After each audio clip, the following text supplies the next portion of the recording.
Terence Bud Crawford does not believe that Errol Spence Jr. is a Hall of Fame fighter.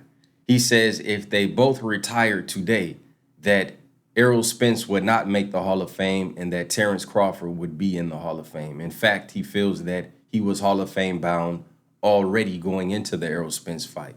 And he said people criticize my career, they criticize my opponents. They said I fought nothing but bums. But look at what I did to Errol Spence Jr. Look how easy that fight was for me. Most of the critics who criticized my resume and said that I fought only bums, that I fought nobody, those same people praised Errol and put him on a pedestal, said that he's better than me, said that he's over me.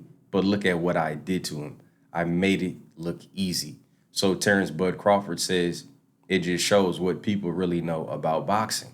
He said the guys I fought, they had Olympic pedigree, they were undefeated. He said, of course, they never look the same after we fight.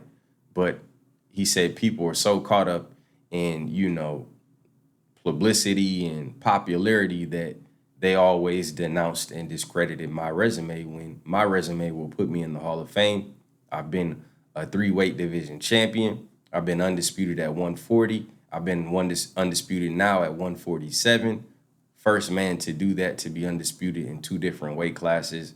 And now he's got his eyes on possibly 168. But let me know what y'all think. Is Errol Spence going to the Hall of Fame off of his current resume? He did beat fighters like Danny Garcia, Sean Porter, Kell Brook. So he has a legit resume in our era, right?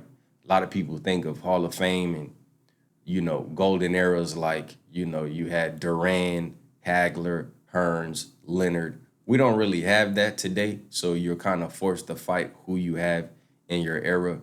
But I think if you check off all the boxes in your era, then you're Hall of Fame bound. I don't know who's in and who's not in to say, where it stacks up, but I think that Errol Spence is definitely a very good fighter, but Bud Crawford was better on that night. So if you want to know anything about the rematch, I did in a separate video. Check it out. Let me know what you think in the comments. It's the baddest brand in the land, Champ Side.